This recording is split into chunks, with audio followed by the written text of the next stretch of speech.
So hi friends మనం ఇవాళ వీడియోలో ఫోటోషాప్ CS6 థర్డ్ లెసన్లోకి వచ్చేసాం. లాస్ట్ లెసన్లో మనం ఏం నేర్చుకున్నామంటే మూవ్ టూల్ గురించి నేర్చుకుందాం. ఫ్రెండ్స్ ఇప్పుడు ఏంటి అంటే ఈ క్లాస్లో మనం రెక్టాంగులర్ మార్క్యూ టూల్ ఉంది కదా, దాని గురించి నేర్చుకుంటాం. ఫ్రెండ్స్ చూడండి, ఇప్పుడు రెక్టాంగులర్ మార్క్యూ టూల్ అంటే మీకు ప్రాక్టికల్గా చూపిస్తాను. నెక్స్ట్ ఏంటి అంటే రైట్ క్లిక్ ఇవ్వగానే దీని మీద కొన్ని టూల్స్ వస్తాయి, సబ్ టూల్స్. ఫ్రెండ్స్ మనకు సింగిల్ రో మార్క్యూ టూల్ అలాగే సింగిల్ కాలం మార్క్యూ టూల్ ఉంటాయి కదా, ఇది పెద్దగా యూజ్ ఉండవు. ఫ్రెండ్స్ చూడండి, ఇక్కడ ఏంటి అంటే చూడండి, మనకు ఇది ఉంది కదా రెక్టాంగులర్ మార్క్యూ టూల్ అలాగే ఎలిప్టికల్ మార్క్యూ టూల్ ఉంది కదా, ఈ రెండితో మనకి యూజ్ అవుతుంది. చూద్దాం, ఒక కొత్త డాక్యుమెంట్ తీసుకుందాం. చూడండి, డాక్యుమెంట్ కావాలంటే Ctrl+N షార్ట్ కట్, అలా కాదు అనుకుంటే ఫైల్లోకి వెళ్ళి న్యూ అని ఉంది కదా, దీన్ని ప్రెస్ చేయండి. దీన్ని ప్రెస్ చేసిన తర్వాత చూడండి ఫ్రెండ్స్, ఈ విధంగా మనకు ఒక కొత్త డైలాగ్ బాక్స్ ఓపెన్ అవుతుంది. డైలాగ్ బాక్స్ ఓపెన్ అయిన తర్వాత ఫ్రెండ్స్ చూడండి, ఈ బాక్స్కి మీరు నేమ్ కావాలంటే నేమ్ ఇచ్చుకోవచ్చు, అలాగే మీరు సైజ్ కావాలంటే సైజ్ కూడా ఇచ్చుకోవచ్చు. చూడండి, ఇక్కడ సైజు ఇచ్చిన తర్వాత ఓకే ప్రెస్ చేయండి.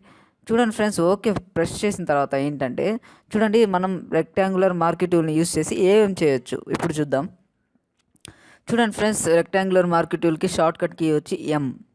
ఓకేనా? చూడండి, ఇక్కడ నేను కొంచెం డ్రాగ్ చేస్తున్నాను. బాక్స్ చూసారు కదా, డ్రాగ్ అయింది. దీనికి మనం కలర్ సెట్ చేసుకోవాలంటే చూడండి, ఈ వరకు కలర్ని సెట్ చేసుకోవాలంటే ఇక్కడ చూడండి 2 కలర్స్ ఉన్నాయి కదా, గ్రీన్ అలాగే రెడ్.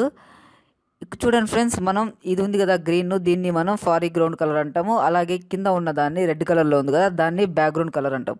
చూడండి, మనం కలర్ కావాలంటే దీని మీద క్లిక్ చేస్తే మనకు ఏ కలర్ కావాలంటే ఆ కలర్ అనేది మనం సెట్ చేసుకోవచ్చు. చూడండి ఫ్రెండ్స్, ఇప్పుడు ఏంది మన టాపిక్, ఇక్కడ మనం కలర్ని చేయాలి కదా, కలర్ని ఫిల్ చేయాలి. సో దానికోసం ఏం చేస్తారంటే ఇప్పుడు ఏంటి అంటే మనకు ఫారిగ్రౌండ్ కలర్ కావాలంటే Alt+D కన్నా మనం ప్రెస్ చేసినట్లయితే, Alt+Dని కన్నా మనం ప్రెస్ చేసినట్లయితే ఇక్కడ మనకు ఫారిగ్రౌండ్ కలర్ అనేది వస్తుంది. అలా కాదు, నాకు బ్యాక్గ్రౌండ్ కలర్ కావాలంటే Ctrl+D ప్రెస్ చేయాలి. చూడండి ఫ్రెండ్స్, నేను ఇది మళ్ళీ చెప్తున్నాను చూడండి, ఎందుకంటే మీరు బాగా నేర్చుకుంటానని చెప్తున్నాను. ఫారిగ్రౌండ్ కలర్ కావాలంటే Alt+Delete, అలాగే బ్యాక్గ్రౌండ్ కలర్ కావాలంటే Ctrl+Delete. చూడండి, తర్వాత ఏంటి అంటే చూడండి ఫ్రెండ్స్, ఇక్కడ ఇట్లా గీతలుగా వెళ్తుంది కదా, దాన్ని మనం డీసెలెక్ట్ చేయాలి. డీసెలెక్ట్ చేయాలంటే ఏం చేయాలి? చూడండి, Ctrl+D. అలా కాదనుకుంటే ఎడిట్లోకి వెళ్ళేసి చూడండి, ఇక్కడ ఉంటుంది డీసెలెక్ట్ అని. ఇక్కడైతే లేదు, నార్మల్గా అయితే Ctrl+D. ఓకేనా ఫ్రెండ్స్? చూద్దాం తర్వాత. చూడండి ఫ్రెండ్స్, ఇక్కడ ఒకటి ఉంది కదా, ఇక్కడ ఆప్షన్స్ అనేది ఉన్నాయి కదా. చూడండి, ఇదేంటంటే మనకు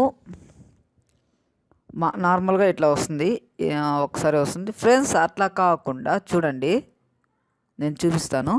ఇక్కడ ఇది ఉంది కదా, ఈ ఆప్షన్ అనేది, దీన్ని క్లిక్ చేస్తే మనకు యాడ్ సెలెక్షన్ అనమాట.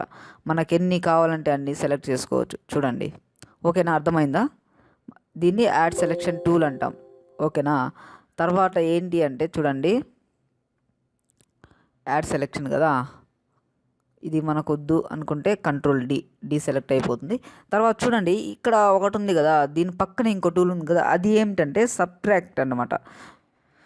చూడండి, ఈ విధంగా చేసినప్పుడు ఏంటంటే లోపలికి కట్ అవుతుంది, ఈ విధంగా లోపలికి కట్ అవుతుంది. అర్థమైందా? చూడండి, మళ్ళీ నేను డ్రాగ్ చేస్తాను. ఈ విధంగా చేసిన తర్వాత చూడండి ఫ్రెండ్స్, ఈ విధంగా చేసిన తర్వాత లోపలికి అనేది డ్రాగ్ అవుతుంది. ఇదన్నమాట సబ్ట్రాక్ట్ టూల్ ఇది. ఫ్రెండ్స్ చూడండి, నెక్స్ట్ ఇది ఏంటంటే నెక్స్ట్ ఇంకొకటి ఉంది కదా ఇక్కడ, అది ఏంటంటే మనకు ఇప్పుడు ఇట్లా తీసుకున్నాం అనుకోండి, ఇది బయట ఉన్నాయి కదా, పైన కింద ఉన్నాయి, ఇది వెళ్ళిపోయి మధ్యలోది మాత్రమే ఉంటుంది. చూడండి, మధ్యలోది మాత్రమే ఉంటుంది ఈ 3. ఓకేనా ఫ్రెండ్స్? ఈ 3 టూల్స్ అర్థమైంది కదా. తర్వాత ఏంటంటే ఫెదర్ గురించి చెప్తాను. చూడండి ఫెదర్ అంటే ఏంటంటే ఒక్కసారి మీకు ఎగ్జాంపుల్ చూపిస్తాను. చూడండి, నేను ఫెదర్ అప్లై చేయకముందు, ఒక నిమిషం ఫ్రెండ్స్, చూడండి, నేను ఫెదర్ అప్లై చేయకముందు ఇది ఇస్తున్నాను, ఏంటి కలర్ ఇస్తున్నాను. చూడండి, ఓకేనా? ఇలా వచ్చింది. అదే ఫెదర్ ఇచ్చిన తర్వాత ఎలా వచ్చిందో ఒకసారి చూడండి. ఫెదర్ ఇచ్చిన తర్వాత ఎలా వస్తుందో, సపోజ్ నేను ఫెదర్ 20 ఇచ్చాను అనుకోండి, 20. సో ఇక్కడ చూడండి ఎలా వస్తుందో, నేను మాల్ బాక్స్కే కనుక గీసాను చూడండి రౌండ్గా వస్తుంది. ఈ విధంగా వచ్చిన తర్వాత దీనికి మనం కలర్ని యాడ్ చేద్దాం. చూడండి ఫ్రెండ్స్, కలర్ని యాడ్ చేసిన తర్వాత పైన చూడండి ఎలా వచ్చిందో. ఫ్రెండ్స్ ఇది మనకు కొంచెం కొంచెం వర్క్లో ఇలాగా యూస్ చేయాల్సి వస్తుంది. అది నేను తర్వాత క్లాస్లో చెప్తాను. ఓకేనా. ఫెదర్ ఇస్తే మనకి ఈ విధంగా వస్తుంది. అలాగే చూడండి మళ్ళీ ఇంకొకసారి ఇస్తాను చూడండి. ఈ రౌండ్గా ఉంది కదా, దీంతో ఇస్తాను చూడండి, సర్కిల్తో ఫెదర్ అనేది ఇస్తాను చూడండి.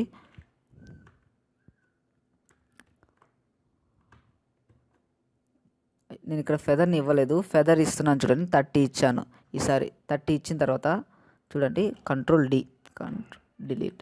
చూడండి మనకి ఈ విధంగా వస్తుంది ఫ్రెండ్స్. ఓకేనా. ఫెదర్ అంటే ఇది అర్థమైంది కదా, ఫెదర్ అంటే. ఫ్రెండ్స్ తర్వాత చూద్దాం. తర్వాత ఏంటి అంటే మనం రెక్టాంగులర్ మార్క్ టూల్ నేర్చుకుంటున్నాం కాబట్టి చూడండి ఇక్కడ ఒకటి ఉంది కదా,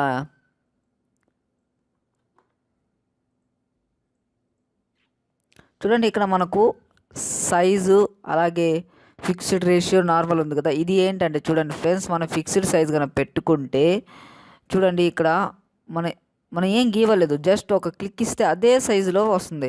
చూడండి మనకి ఎన్ని కావాలంటే అన్ని చేసుకోవచ్చు. ఓకేనా ఫ్రెండ్స్, ఇది రెక్టాంగులర్ మార్కీ టూల్ అంటే. ఓకే, అర్థమైంది కదా ఫ్రెండ్స్.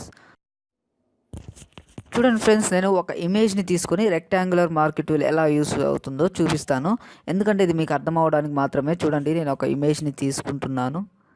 చూడండి ఇమేజ్ని తీసుకున్నాను ఫ్రెండ్స్. సో ఇమేజ్ని తీసుకున్న తర్వాత ఇమేజ్ని తీసుకున్నాను కదా, ఒకసారి మీరు దీన్ని స్మాల్ సైజ్ చేసుకోవాలంటే కంట్రోల్ మైనస్. ఓకేనా, కంట్రోల్ మైనస్. సో ఫ్రెండ్స్ చూడండి నేను ఇంకొక డాక్యుమెంట్ని తీసుకుంటున్నాను. సో డాక్యుమెంట్ తీసుకున్నాను కదా, డాక్యుమెంట్స్ తీసుకున్న తర్వాత చూడండి ఇట్లా మనం ఇక్కడ ఫిక్స్డ్ సైజ్ పెట్టాం కదా, సో అలా కాదు, నార్మల్లో పెట్టుకోండి. నార్మల్లో పెట్టిన తర్వాత చూడండి ఇక్కడ వరకు నాకు కావాలనుకోండి ఫ్రెండ్స్, దీన్ని మీరు మూవ్ చేస్తే ఇక్కడికి ఇది రాదు. చూడండి రాదు, ఇమేజ్ అనేది రాదు. సో దానికోసం మీరేం చేయాలంటే ఇక్కడ మూవ్ టూల్ ఉన్నది కదా, దీన్ని ప్రెస్ చేసి అప్పుడు డ్రాగ్ చేస్తే ఆ ఫోటో అనేది ఈ లేయర్లోకి చూడండి మనం ఎంతవరకు అయితే తీసుకున్నామో అంతవరకే వచ్చింది. సో ఫ్రెండ్స్ దీన్ని మనం చిన్న చేసుకోవాలంటే ఫ్రీ ట్రాన్స్ఫర్ టూల్ చూడండి, ఎడిట్లోకి వెళ్ళేసి ఇక్కడ ఉంది కదా ఫ్రీ ట్రాన్స్ఫార్మ్ అని. సో దీన్ని ప్రెస్ చేస్తే మనకి ఎంత కావాలంటే అంత. ఓకేనా ఫ్రెండ్స్, ఏంటి అంటే ఇందాక చెప్పాను కదా, ఫ్రీ ట్రాన్స్ఫర్ కావాలంటే మనం కంట్రోల్ టీ కొట్టినా మనకు వస్తుంది. చూడండి మనం సైజ్ని చిన్న చేసుకోవాలంటే ఆల్ట్ షిఫ్ట్ పట్టుకొని చేయాలి, ఎందుకంటే మన సైజెస్ అనేది చేంజ్ అవ్వవు, ఫోటో యొక్క చేంజెస్ అవ్వవు. సో ఇలాగా మనం చేసుకోవచ్చు friends. Thank you friends video చూసినందుకు. అలాగే వీడియో కనుక మీకు నచ్చితే ఖచ్చితంగా లైక్ చేయండి, షేర్ చేయండి, అలాగే నా ఛానల్ని సబ్స్క్రైబ్ చేయండి ఫ్రెండ్స్. సో మీరు నా ఛానల్ని సబ్స్క్రైబ్ చేయడం వల్ల నేను ఇంకా మంచి వీడియోస్ని పెడతాను. Thank you friends.